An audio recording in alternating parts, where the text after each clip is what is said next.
నమస్తే, నేను Kavitha. Welcome to I dream. Paris Olympics 2024 ఈ ఒలింపిక్స్ కి సంబంధించి ఒక రికార్డ్ ని మను భాకర్ క్రియేట్ చేసింది. ఇప్పటిదాకా ఏ ఒలింపిక్స్ లోనూ ఒక భారత athlete back to back 2 medals సాధించలేదు. అది మను భాకర్ క్రియేట్ చేసింది. తన సత్తా ఏంటో చూపించింది. అయితే ఇప్పటికీ బోల్డంత క్రిటిసిజం కనిపిస్తోంది. భారతదేశం 140 కోట్ల మంది ఉన్నప్పటికీ పథకాల పట్టికలో అగ్రస్థానంలో లేకుంటే ఆ తర్వాతనో ఎందుకు పోటీ పడట్లేదు, చివర్లో మాత్రమే ఎందుకుంటున్నాము అనే దాంతో పాటుగా మను భాకర్ మాట్లాడినటువంటి విజయం తర్వాత భగవద్గీత చదవడం వల్ల తనకు టెన్షన్‌ని అధిగమించాను, డిసప్పాయింట్‌మెంట్‌ని అధిగమించాను, పాజిటివ్ ఎనర్జీ వచ్చింది.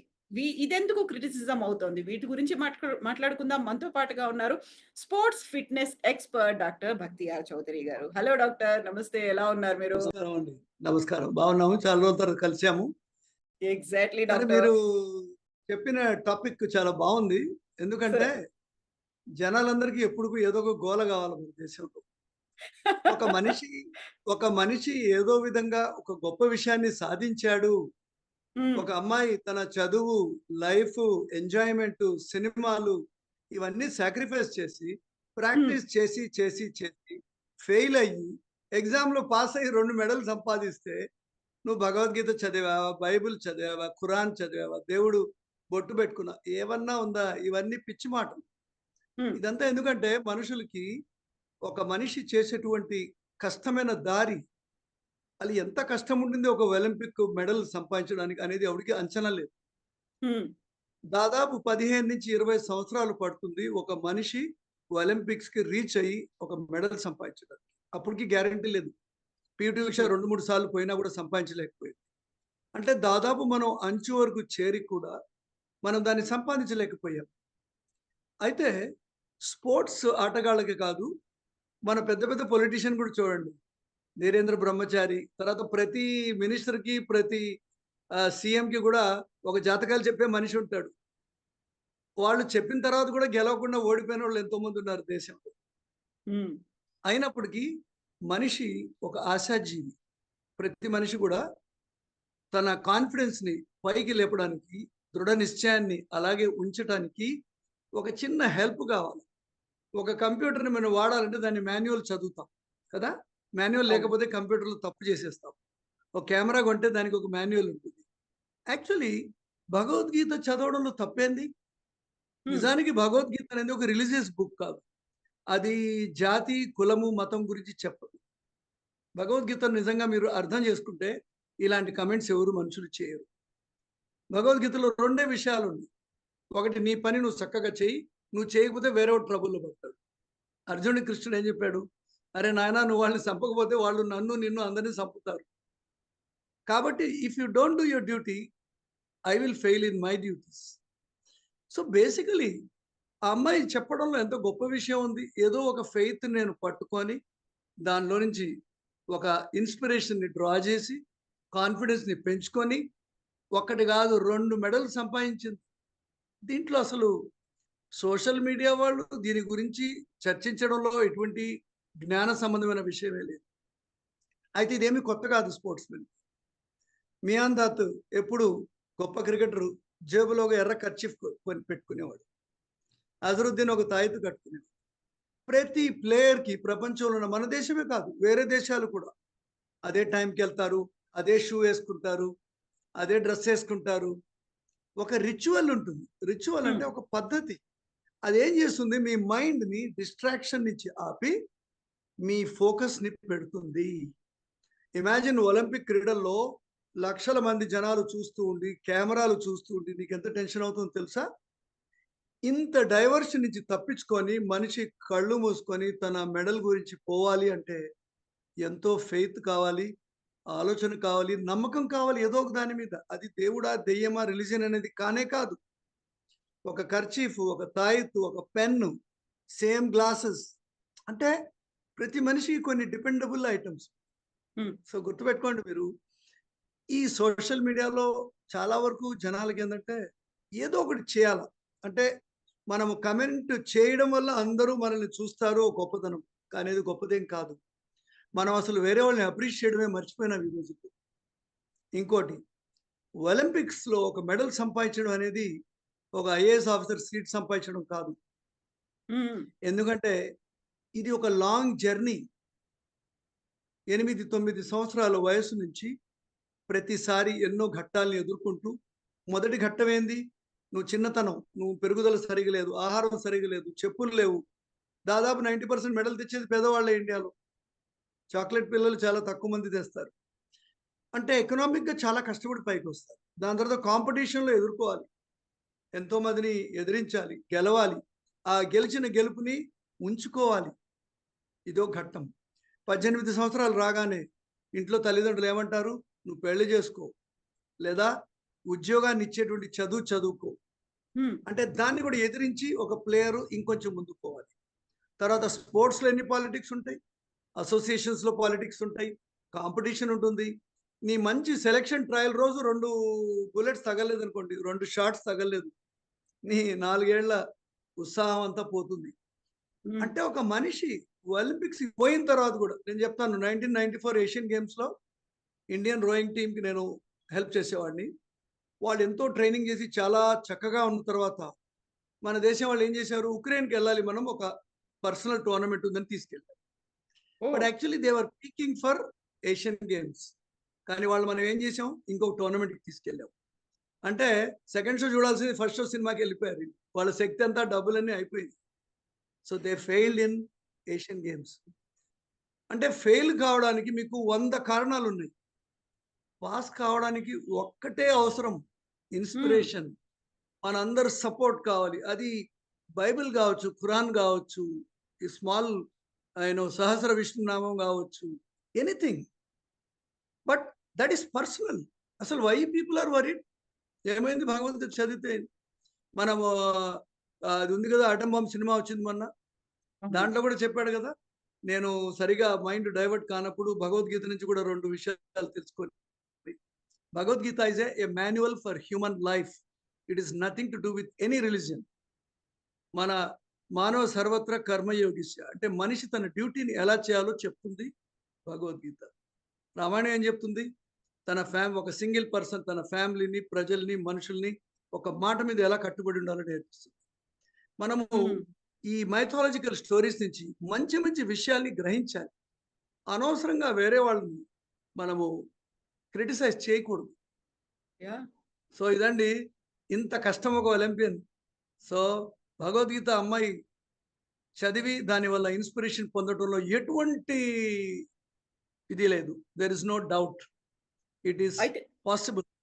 అయితే డాక్టర్ గారు ఇక్కడే ప్రతిసారి ఒలింపిక్స్ వచ్చినప్పుడల్లా వినిపించేటువంటి ఒక విమర్శ ఏంటంటే, చైనా మనకి జనాభాతో ఎంత పోటీ పడుతోంది అనుకున్నప్పుడు, జపాన్ ఎంత టెక్నాలజీతో మనం పోటీ పడుతున్నాము, ప్రపంచ దేశాలతో ప్రతి దాంట్లో పోటీ పడుతున్నప్పుడు, ఆటల పరంగా చూస్తే పతకాలు అలా ఎందుకు రావట్లేదు? ఒక్క పతకం ఎవరైనా తెస్తారా అని 140,00,00,000 మంది ఎదురు చూస్తున్నారు. అక్కడి దాకా ఎందుకు కరెక్ట్. వెళ్ళలేకపోతున్నామని క్రిటిసైజ్ చేసే వాళ్ళకి ఏం చెప్తారు మీరు?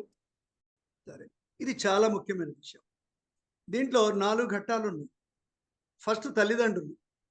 ఇప్పుడు టెన్నిసు, బ్యాడ్మింటన్, క్రికెట్, ఈ 3 ఆటలు చాలా ఎక్కువగా ఉన్నాయి మన దేశంలో. హ్మ్. ఈ తల్లిదండ్రులు ఏం చేస్తారు? చాలా కష్టపడి, చాలా డబ్బు ఖర్చు పెట్టి మంచి మంచి కోచింగ్ క్యాంప్‌లో పెడతారు. 10,00,000 ఖర్చు పెట్టిన తర్వాత పేరెంట్ ఏమనుకుంటాడు తెలుసా? హ్మ్. ఈడింకా గెలవలేదేంది? వాడు 10 ఇయర్స్ బాయే కానీ he wants him to win. ఆయన ఎట్లాగైనా గెలవాలి. పిల్లోడేమనుకుంటాడు? అయ్యో! నేను గెలవకపోతే తల్లిదండ్రులు ఏమనుకుంటాడో అనేటువంటి ఒక ప్రెషర్ డెవలప్ అవుతుంది, కొత్త విధానం. ఆ హ్మ్. ఒత్తిడికి లోనై ఆయన పక్వ దశకి రాకముందే ఫెయిల్ అయిపోతాడు. 10,00,000 మంది పిల్లలు ఆడితే 10 మంది కూడా నేషనల్ లెవెల్‌లో మేల్స్ అంటే మెన్ కేటగిరీలోకి రాలేకపోతున్నారు. విమెన్ కేటగిరీకి రాలేకపోతున్నారు. టాలెంట్ లేకపోతే కాలేదు. హ్మ్. అసలు మనకు కావాల్సింది టాలెంట్ కాదు, పొటెన్షియల్ కావాలి. పొటెన్షియల్ అంటే మనలో ఉండేటువంటి కెపాసిటీ. దాన్ని అలా ఉంచి చెట్టుని మంచి విత్తనం కావాలి. దాని చెట్టుని పెంచి ఎన్నో ఏళ్ళు మంచి పక్వ దశకు వచ్చినప్పుడే అది ఫలాన్ని, పూలన్నీ ఇస్తుంది. అందరూ అనుకున్నట్లు జనాభాకి ఒలింపిక్ మెడల్‌కి కాన్సంట్రేషన్ లేదు. ఒక హ్మ్. కంపారిజన్ కూడా లేదు. అమెరికాలో దాదాపు 200 హ్యూమన్ పెర్ఫార్మన్స్ ల్యాబ్స్ ఉన్నాయి. అంటే ప్రతి ల్యాబు మనిషి యొక్క శక్తిని మెజర్ చేసి ఆడగలడా లేదా అని చెప్పగలదు. ట్రైనింగ్‌ని నిర్ధారించగలదు. అయినా ఎన్ని ల్యాబ్స్ ఉన్నాయో అన్ని మెడల్స్ వాళ్ళకు రాలేదు. ఇప్పుడు ఉక్రెయిన్ రష్యా యుద్ధంలో ఉండవల్ల చాలా మంది వాళ్ళ ప్లేయర్స్ అసలు ఒలింపిక్స్‌కే రాలేదు. లేతే వాళ్ళందరూ చాలా మెడల్స్ సంపాదించేవాళ్ళు. అంటే ఒక మనిషి ఒలింపిక్స్ రీచ్ కావడానికి ఎన్నో ఘట్టాలున్నాయి. హ్మ్. తర్వాత కాంపిటీషన్. మనం ఒక టోర్నమెంట్‌కెళ్తాం. ఆ రోజు లూజ్ మోషన్ అయితే ఒక మనిషికి పొద్దున కాంపిటీషన్ పోతుంది. మనమేమో ఇక్కడ కూర్చొని చెప్తాం. తర్వాత ఎగ్జాంపుల్ ఒకసారి చెప్తాను. మన టీమ్ ఒకసారి జింబాబ్వే వెళ్ళింది హాకీ టీమ్ తోటి నేను వెళ్ళినప్పుడు హ్మ్. అక్కడ ఎంత టెంపరేచర్ ఉంచింది ఎవరు చెప్పలేదు మనకు. మనం ఓహ్! చండీగఢ్‌లో మ్యాచ్ ఆడాము. 42 డిగ్రీస్ సెంటీగ్రేడ్ ఉండింది. జింబాబ్వే హరారే సిటీలో 5 డిగ్రీస్ ఉండింది టెంపరేచర్. హ్మ్. 42 సెంటీగ్రేడ్ ఎండ నుంచి 5, 10 డిగ్రీల చల్లదనానికి పోయేటప్పటికి ప్లేయర్స్ అందరూ ఫెయిల్ అయిపోయారు. కానీ దాన్ని మనం ఏం చేయాలి? 20 రోజుల ముందే ఎళ్ళాలి. అక్లిమటైజ్ చేయాలి. దానికి సరియైన ప్రొటెక్షన్ ఉండాలి. ఇదన్నీ మనకు తెలుసా బయట లోపల జరిగేవి? ఇంకోసారి గవర్నమెంట్ కూడా ఎలా చేస్తుందంటే, ఒక ప్లేయర్ ఫ్లైట్ ఎక్కేవాడికి కూడా వాడి వాడి పేరు దాంట్లో ఉంటుందా? లేదా? అని నమ్మకం ఉండదు. నాకు కూడా జరిగింది ఒకసారి. ఒక రోయింగ్ టీమ్ తోటి ఎళ్తుంటే, ఒక్కరోజు ముందు అన్నీ రెడీ అయిన తర్వాత, సారీ డాక్టర్‌కి ఈసారి సీట్ లేదు. ఇంకెవరో హ్మ్. వెళ్తారు. So, number. ఇలా చాలా జరుగుతాయి. అంటే ఒక ప్లేయరు ఒలింపిక్స్ ఎళ్ళడం అనేది మనం అనుకున్నట్లు జనాభాకి దీనికి కనెక్షనే లేదు. తర్వాత వాళ్ళు చదువుకునే సమస్యకొచ్చినప్పుడు మనకు ఐఐటీ గావాలి, ఎన్ఐటీ గావాలి, 6థ్ క్లాస్ నుంచి ఐఐటీ గావాలి. హ్మ్. మేము చదువుకున్నప్పుడు ఎప్పుడు ఇంటర్మీడియేట్ తర్వాత ఐఐటీకెళ్ళేవాళ్ళు పిల్లలు. ఈరోజు 6థ్ క్లాస్ నుంచి ఐఐటీ ట్రైనింగ్ 7థ్ క్లాస్ నుంచి. అసలు పిల్లలకి బయట పరిగెత్తి ఎండ తగిలే సమయమే లేదు. మీరు మీ పిల్లల నుంచి ఒలింపిక్ మెడల్స్ ఎలా ఆశిస్తారు? మరి దేశంలో ఉండే పిల్లలందరూ మీ పిల్లల్లాగానే చదువుకోవాలనుకుంటారు. IT job తెచ్చుకోవాలనుకుంటారు. మంచి సాలరీ తెచ్చుకుంటారంటారు. మీరు సాక్రిఫైస్ చేయగలరా మీ పిల్లల్ని మొత్తం చదువు లేకుండా? కాబట్టి మనం అనుకున్నంత సులభమేం కాదు ఒలింపిక్ మెడల్ సంపాదించడం. ఊరికే జనాలు చెప్తారు. ఓహ్! ఇంతమంది ఉంటే ఇన్ని మెడల్స్ రావాలి. అట్లేం ఉండదు. It is a individual perseverance for a 15 years, 18 years. Long journey. దాంట్లో ఎన్నో దెబ్బలు ఓడిపోవడం నేర్చుకోవాలి ఫస్ట్ గెలవడం కాదు. ఓడిపోయినా తట్టుకొని తిరిగి నిలబడి మళ్ళా ఆట ఆడేవాడే గొప్పవాడు. బాక్సింగ్ పంచులు తగలకుండా బాక్సర్ ఎట్లవుతాడు? హ్మ్. కానీ చాలా కోచెస్, పేరెంట్స్ ఎందుకంటే చిన్నతనం నుంచి నేర్పిస్తాం కదా! వాళ్ళందరూ ఏమనుకుంటారంటే మా వాడు గెలుస్తూనే పోవాలి. ఎన్ని డబ్బైనా ఖర్చు పెడతాం. డబ్బులతోటి మెడల్ కావాలంటే ఓ బంగారం కొని మీరు దాన్ని ఆర్డర్ ఇచ్చుకోండి మెడల్. కానీ ఒక దేశాన్ని రిప్రజెంట్ చేయడం నేను కూడా ఒక 8 సార్లు రిప్రజెంట్ చేశా ఇండియాకి డిఫరెంట్ టీమ్స్ తోటి. వేరే దేశంలో మన దేశాన్ని రిప్రజెంట్ చేయడమే గొప్పది. మెడల్ రాకపోయినా పర్వాలేదు. మనం వీళ్ళని ప్రోత్సహించాలి. ఒక్క మాట కూడా క్రిటిసిజం చేయకూడదు ప్లేయర్. ప్లేయర్ జర్నీ చాలా కష్టమైంది. 90% ఆఫ్ ప్లేయర్స్ అందరూ పేదరికం నుంచి వస్తారు. మన గవర్నమెంట్ ఎప్పుడు డబ్బులు ఇస్తుంది? ఒక ఏషియన్ మెడలో, నేషనల్ మెడల్ తర్వాత. కానీ మెయిన్ ట్రైనింగ్ అంతా ఎప్పుడవుతుంది? 18 ఏళ్ల వరకు, 19 ఏళ్ల వరకు. వాడికి చెప్పులుండవు, మంచి స్టేడియం ఉండదు. స్టేడియం ఉంటే లోపలికి పోనీయరు మన స్టేడియంస్‌లో. లేదు పర్మిషన్ కావాలి స్పోర్ట్స్ అథారిటీ నుంచి. అయితే అంటే డాక్టర్ జనాలు ఇక్కడ బయటుంటారు కాబట్టి ఆ! ఇక్కడ చెప్పండమ్మా. ఇంకొక కామెంట్, ఇంకొక వాదన కూడా వినిపిస్తోంది డాక్టర్. అది ఆస్ట్రేలియాలో చిన్న పిల్లలందరికీ కంపల్సరీ స్విమ్మింగ్ అనేది చేశారు. ఎట్ ఎనీ కాస్ట్ వాళ్ళంతా స్విమ్ చేయాల్సిందే. చైనాలో అయితే దేశమే చాలా క్లియర్‌గా ఒక మ్యాండేట్ విధించింది. 3 ఏళ్ల నుంచి చిన్న పిల్లలందరూ ఏదో ఒక ఆటలో ఇన్వాల్వ్ అయిపోయాలి. అది నిర్బంధంగా చేయాల్సినటువంటి అవసరం ఉంటుంది. అలాంటి రెస్ట్రిక్షన్స్ అనేవి లేకుంటే అలాంటి మ్యాండేటరీ రూల్స్ అనేవి మన దగ్గర లేకపోవడం వల్లే ఇలాంటి దుస్థితి. సో, అలాంటప్పుడు గవర్నమెంట్ ఎందుకు కల్పించుకోలేకపోతే? ఇప్పుడు మీరు చెప్పారు ఇండివిడ్యుయల్‌గా వాళ్ళంతట వాళ్ళొస్తున్నారు కరెక్ట్. అనుకున్నప్పుడు. ఇప్పుడు గవర్నమెంటు స్పోర్ట్స్ ట్రైనింగ్ గాని, దానికి కావాల్సిన ప్రోత్సాహం చిన్నప్పటి నుంచి చేయటం లేదు. ఫర్ ఎగ్జాంపుల్ మన తెలంగాణ, ఆంధ్రాలో ఒకటే ఉంది స్పోర్ట్స్ స్కూల్. చిన్న చిన్న సెంటర్స్ పెట్టారు కానీ, వాళ్ళ దగ్గర చాలా సార్లు డబ్బులు లేవు, స్టాఫ్ లేదు, అవసరమైనప్పుడు హ్మ్. ఫండ్ దొరకవు. అంటే వాళ్ళ ఇబ్బందులు చాలా ఉన్నాయి. కానీ చాలామంది కోచెస్ వాళ్ళందరికీ చాలా ప్రేమ ఉంది మంచి మంచి పిల్లల్ని తీసుకెళ్ళి. కానీ చిన్న పిల్లల నుంచి పెంచి పెద్దది చేసి వాళ్ళని మెడల్ స్థాయికి తీసుకెళ్ళడానికి వేరే దేశాల్లో ఉన్నటువంటి ప్రోత్సాహం మన దేశంలో లేదు. ప్రజల నుంచి లేదు, గవర్నమెంట్ నుంచి కూడా లేదు. ఆస్ట్రేలియన్ స్పోర్ట్స్ కమిషన్ ఉంది. నేను కూడా ఒకసారి విజిట్ చేశాను వాళ్ళని బాల్కనీలో. వాళ్ళేం చేస్తారంటే, మన విధంగా చిన్న పిల్లలకి క్రికెట్ క్యాంప్‌కి పంపించేయడమో, బ్యాడ్మింటన్ క్యాంప్ అలా చేయరు. హ్మ్. వాళ్ళ స్కూల్‌లో ఉండే ఫిజికల్ ఎడ్యుకేషన్ టీచర్స్ ఏం చేస్తారు, కామ్‌గా గ్రౌండ్‌లో కూర్చొని అందరు పిల్లలు అన్ని ఆటలు ఆడుతుంటారు. వాళ్ళు నోట్ చేసుకుంటారు. ఈ అబ్బాయి ఫుట్బాల్ బాగా ఆడుతున్నాడు, వాలీబాల్ కూడా పర్వాలేదు, బ్యాడ్మింటన్ అంత బాగలేడు అని నోట్ చేసుకుంటూ ఉంటారు. పిల్లల్లో వాళ్ళ ఉత్సాహము, ఆసక్తి మారుతూ ఉంటుంది. ఈరోజు హ్మ్. ఇచ్చిన బొమ్మ రేపు పనికిరాదు. ఇంకో బొమ్మ కావాలి వాళ్ళకి. దట్ ఈస్ అవును. ఒక మనస్తత్వం యొక్క పిల్లలకి మనస్తత్వం అలా ఉంటుంది. సో, ఆస్ట్రేలియా వాళ్ళు ఏం చేస్తారు? వాళ్ళకి ఎప్పుడు సూపర్ స్పెషలైజేషన్ అట్ యంగ్ ఏజ్‌లో అసలు లేదు. అంటే ఈడు క్రికెటే అవుతాడు, ఈడు బ్యాడ్మింటన్ అవుతాడు, టెన్నిస్ అవుతాడు అనే సిస్టమ్ లేదు. అన్ని పిల్లలు అన్ని ఆటలు ఆడతారు. ఎందుకంటే అన్ని ఆటలు ఆడినప్పుడు వాళ్ళ శరీరానికి కావాల్సినటువంటి శక్తి, సామర్థ్యాలన్నీ కూడా పెరుగుతాయి. ఫర్ ఎగ్జాంపుల్ క్రికెటే ఆడుతుంటే షోల్డర్ అరిగిపోతుంది, హామ్‌స్ట్రింగ్ ఇంజ్యూరీ అయిపోతుంది, బ్యాక్ స్ట్రెయిన్ అయిపోతుంది. అంటే ఒక ఎర్లీ స్పెషలైజేషన్ అనేది చిన్నప్పుడు చేయకూడదు. హ్మ్. అన్ని ఆటలు ఆడాలి. వాళ్ళలో ఆసక్తి ఉన్న వాళ్ళకి, వాళ్ళ ఫిజికల్ శక్తి ఏ గేమ్‌కి మ్యాచ్ అవుతుందో వాళ్ళని టీచర్స్ నోట్ చేయాలి. ఒక 14, 15 ఇయర్స్ వచ్చినప్పుడు వీళ్ళందరినీ కూడా స్పెషలైజేషన్‌కి పంపిస్తారు. నువ్వు ఇంజినీరింగ్‌కెళ్ళు, నువ్వు ఎంబీబీఎస్‌కెళ్ళు, నువ్వు లా చదువు. మనం చదువులో చేస్తున్నాం ఈ పని. కానీ వాళ్ళు స్పోర్ట్స్‌లో చేస్తారు. దాని తర్వాత వాళ్ళ స్పెషలైజేషన్ వాళ్ళ ఆట పెరుగుతుంది. ప్లస్ వాళ్ళకి చాలా వస్తువులు సరఫరా. మన గవర్నమెంట్ మనకిచ్చే సరఫరా సరిపోదు. కానీ ముందు రోజులతో పోలిస్తే పర్వాలేదు కానీ still we are not up to date. We require really lot of money spend చేయాలి. మనది ఒక డెవలప్ అయ్యే దేశం. ముందు ముందు నుంచే పేదరికం నుంచి ఇప్పుడు బయటపడ్డాము. ఇంకా మన ఆలోచన ఉద్యోగం సంపాదించాలి, జీతం ఎక్కువ సంపాదించాలి, ప్లాట్లు ఎక్కువ కొనాలి, రియల్ ఎస్టేట్‌లో డబ్బులు పెట్టాలి అనే ధోరణిలో ఉన్నాం మనం. మనం ఈ ధోరణి నుంచి బయటపడ్డప్పుడే స్పోర్ట్స్ గురించి, తర్వాత అల్ట్రా పెర్ఫార్మెన్స్ గురించి ఆలోచించాలి. సో, హ్మ్. చైనా, ఆస్ట్రేలియా దేశాల నిబంధనలు స్పోర్ట్స్ గురించి చాలా పాతవి. ఇప్పుడు నేను చెప్పిన ప్రొసీజర్ అంతా వాళ్ళు ఎన్నో ఏళ్ల నుంచి ఫాలో చేస్తారు. వాళ్ళు ఆల్ ఔట్ ప్రజలు, గవర్నమెంట్ కూడా వాళ్ళకి ఆల్ ఔట్ సపోర్ట్ చేస్తారు. మన ఫిజికల్ ఎడ్యుకేషన్ విద్యనే ఇప్పుడిప్పుడే పెరిగింది. పాత రోజుల్లో హ్మ్. పీటీ టీచర్ అంటే ఏదో ఆడిపిచ్చేవాడు. ఇప్పుడు అట్‌లీస్ట్ వాళ్ళకి పీహెచ్‌డీలు ఇస్తున్నారు, డాక్టరేట్స్ ఇస్తున్నారు. ఒక physical education teacher vice chancellor అయ్యారు మన ఫ్రెండే. సో, వాళ్ళకి మనం చేయూతిచ్చినప్పుడు వాళ్ళు కూడా కాంట్రిబ్యూట్ చేయాలి. ఫర్ ఎగ్జాంపుల్ నేను ఇంత సీనియర్ స్పోర్ట్స్ మెడిసిన్ డాక్టర్.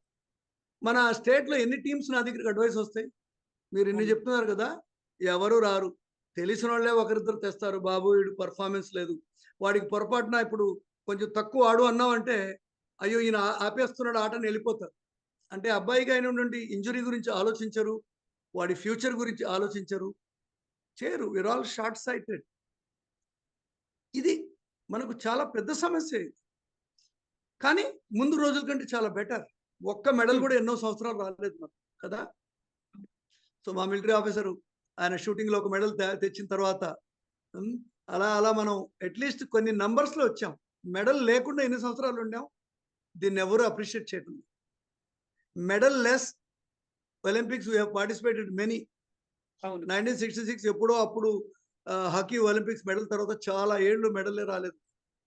40 అసలు ఇయర్స్ 100 మంది పట్టింది పోయినా అలా లాస్ట్ టైమ్. తిరిగొచ్చాం.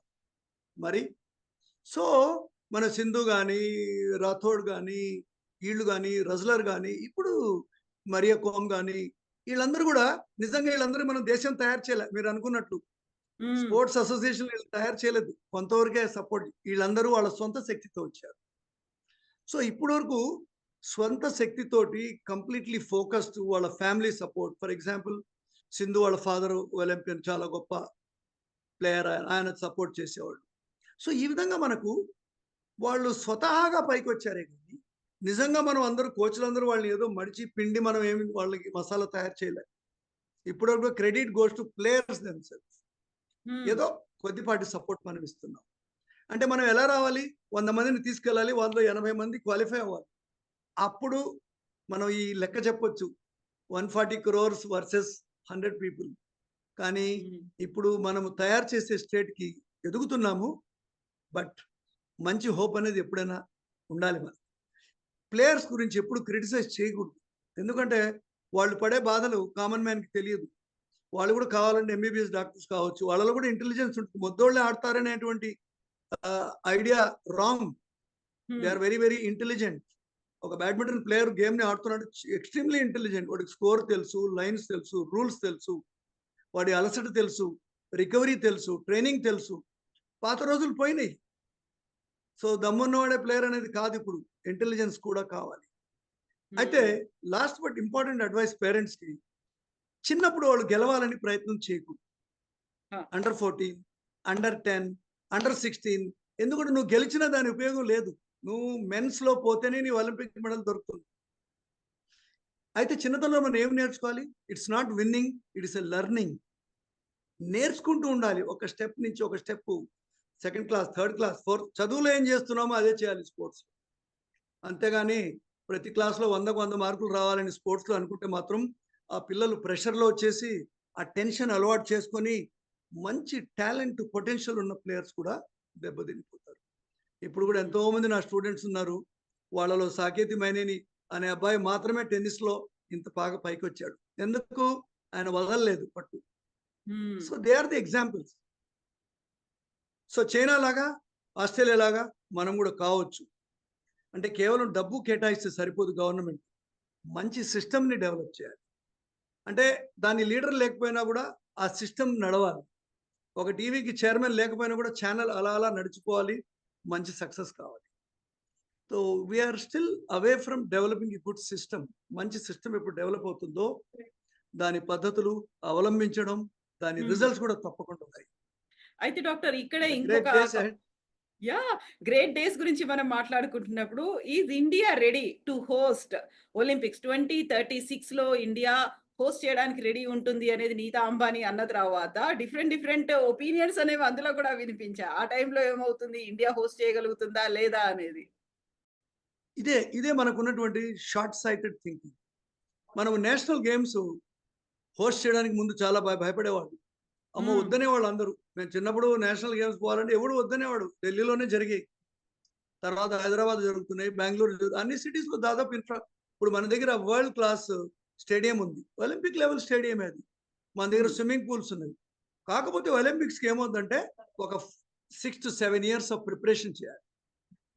మనము ఏషియన్ గేమ్స్ చేయలేదు మనం. సో, కామన్‌వెల్త్ గేమ్స్ చేసాం. ఏషియన్ ఛాంపియన్‌షిప్ చేసాము. కామన్‌వెల్త్ చేసాము. సో, ఈ ఒలింపిక్స్ ఎందుకు చేయకూడదు? కామన్‌వెల్త్‌కి, ఒలింపిక్స్‌కి ఏం తేడా ఉంది? ఏమీ లేదు. ఇంకొంచెం పెద్ద మోతాదు. మీరు హ్మ్. 2 స్టోరీ బిల్డింగ్ నుంచి 30 స్టోరీ బిల్డింగ్ కట్టలేదా ఇప్పుడు?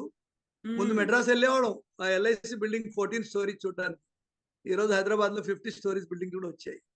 సో, ఇది మనము ఎప్పుడు కూడా మంచి ఆలోచన ఉండాలి. ఎదిగే ఆలోచన ఉండాలి. ఒదిగి ఉండాలి, ఎదగాలి. ఇలాంటి ఆలోచన ఉంటే మరి మనము భగవద్గీత చదవడంలో ఎటువంటి తప్పు లేదు. దాంట్లో కూడా ఇదే ఆలోచన ఉంది. Yeah! So, positive energy develop అవుతుంది. అలాగే పాజిటివ్ థాట్స్ కూడా వస్తూ ఉంటాయి. ఇప్పుడు రాబోయే రోజుల్లో పిల్లలకి, తర్వాత యూత్‌కి చాలా భయంకరమైన సమయం ఆసన్నమవుతుంది. ఎందుకంటే పర్యావరణం దెబ్బతినింది. చెట్లని మనం ధనాధన కొట్టి పాడేస్తున్నాము. చెరువులన్నీ బిల్డింగ్ కట్టేస్తున్నాము. ఎక్కడ చూసినా దుమ్ము, ధూళితోటి క్లైమేట్ చేంజ్ అనేది ఆల్రెడీ అయిపోయింది ప్రపంచానికి. ఈరోజు కేరళలో చూడండి. అవి ఎందుకైనాయి? ఎక్కడ పడితే అక్కడ రిసార్ట్‌లు కట్టడం, అడవిని కొట్టేయడం, రోడ్లేయడం, వాటర్‌ని ఆపేయడం చిన్న చిన్న డ్యామ్‌లు కట్టి. సో, ప్రకృతికి విరుద్ధంగా ప్రవర్తించకూడదు. ప్రకృతి దారిలో మనం పయనించాలి. హ్మ్. డబ్బుతో ప్రకృతికి పని లేదు. సో, రాబోయే రోజుల్లో పిల్లలకి చాలా ఒత్తిడి ఉంటుంది. గేమ్స్ అనేది ఒక మంచి స్పిరిట్‌ని డెవలప్ చేస్తుంది. ఇప్పుడు మనం రిలిజియస్ ఫైట్స్ అవుతున్నాయి ప్రపంచం అంతా కూడా. ముస్లిం వర్సెస్ క్రిస్టియన్, క్రిస్టియన్ వర్సెస్ ఇంకేదో. కానీ ప్లేయర్స్‌లో ఎప్పుడైనా వచ్చాయా? లేదు. ప్లేయర్స్‌లో ఒక మంచి స్పిరిట్ ఉంది. ఆటగాడితనము అంటే కులము, మతము, ద్వేషము ఇటువంటి ఏమి ఉండదు. రంగు, రేస్ ఇవన్నీ ఉండదు. వాళ్ళందరూ చాలా చక్కగా కలిసిమెలిసి ఉంటారు. సో, చిన్న పిల్లల నుంచి ఎన్‌సీసీ నేర్పించాలి మన స్కూల్‌లో. డిసిప్లిన్ వస్తుంది. ప్రతి స్కూల్‌లో ఎన్‌సీసీ పెట్టాలి. ఆటల పీరియడ్‌లు ఒక్కటే ఉన్నాయి. కొన్ని ప్రైవేట్ కాలేజీలు ఏం చేసి అసలు ఆటల పీరియడ్‌ని తీసేసాయి పీటీ పీరియడ్. లాబొరేటరీస్‌లో వాళ్ళకి టెస్ట్ ట్యూబ్ లేకుండానే ఇంజినీర్‌లు అయిపోయారు. సో, మన ఎడ్యుకేషన్ వ్యవస్థని మారిస్తే ఒత్తిడిని తగ్గించే అవకాశం ఉంది. సో, ఆటలు, స్పోర్ట్స్ అనేది ఇంకొకటి లాస్ట్ విషయం. ప్రతి ఒక్కరు ఒలింపిక్స్‌కి ఎందుకెళ్ళాలి చెప్పండి? చక్కగా హ్మ్. ఆడుకొని ఆరోగ్యంగా, ఆహ్లాదంగా కూడా ఉండొచ్చు కదా! సో, ప్రతి ఒక్కరు ఒలింపిక్స్ ఎళ్ళాలని అనుకోవద్దు. కానీ ప్రతి ఒక్కరు ఆడాలనుకోవాలి. ప్రతి ఒక్కరు టీమ్‌లో ఉండాలి. మనిషి అనేవాడు ఒక గుంపులో ఉండేవాడు గానీ, ఐసోలేషన్ కాదు. ఐసోలేషన్ అంటే జైలు శిక్ష. ఫోనొచ్చిన తర్వాత నుంచి మనం ఏం చేస్తున్నాం? జైలు శిక్ష అనిపిస్తున్నాం. ప్రతి ఒక్కడు ఆ ఫోన్‌లో మాట్లాడుకొని పక్కన ఉండేవాడు తెలియదు. సో, ఆటలు, పాటలు అనేది ఒక మంచి మానవ వికాసానికి, చిన్న పిల్లలకి, యూత్‌కి వెరీ, వెరీ ఇంపార్టెంట్. దీని వల్లనే ఒత్తిడిని తట్టుకునే శక్తి మనకు పెరుగుతుంది. Exactly I'm doctor. షూర్ మన దేశం చాలా గొప్ప గొప్ప విషయాలు చేయబడుతుంది. ఒక ఆర్థిక వ్యవస్థే కాదు, ప్రతి వ్యవస్థలో కూడా ముందంజ వేయాలి మనము. చిన్న చిన్న విషయాలు వేరే వాళ్ళని క్రిటిసైజ్ చేయడమే మానేశారు. ఈ వాట్సాప్ డాక్టర్‌ని అసలు నమ్మకూడదు. ప్రతి మెసేజ్ ఆ వాట్సాప్‌లో వచ్చేది మీ మనసుని చెరిపేస్తుంది. ఆ మెసేజ్ గనుక దాన్ని ఎవడు రాసాడు? వాడి ఫోన్ నంబర్ ఉందా? వాడి ఈమెయిల్ ఉందా? ఆడు నిజమైన ఎక్స్‌పర్టా? అని తెలుసుకుంటేనే దాని గురించి ఆలోచించాలి. సో, మీడియా ఇన్వేషన్ కూడా చాలా డేంజరస్‌గా ఉంది. మనం అంచనా వేరే వాళ్ళని తప్పుగా ఏస్తాం. కాబట్టి మీరందరూ మంచి మైండ్ తోటి, మంచి ప్రేమ ఆదరణతోటి మా ప్లేయర్స్ పక్కన ఎప్పుడు కూడా మీరు వాళ్ళకి తప్పు పట్టకూడదు. మీరు హెల్ప్ చేయకపోతే కామ్‌గా ఉండండి. వాడు ఏం చేస్తే ఏంది? వాడి ఇష్టం కదా! It's a democratic country. ఏ పుస్తకమైనా చదవచ్చు. ఏ పద్ధతైనా ఫాలో చేయొచ్చు. డోపింగ్ ఒకటే చేయకూడదు. Exactly doctor. Thank you so I think much for your positive words and నమస్తే. Thank you so much for your all the best. Opinion అండి. Thank you. Will thank meet you very once much. Again doctor. Thank you. Sure.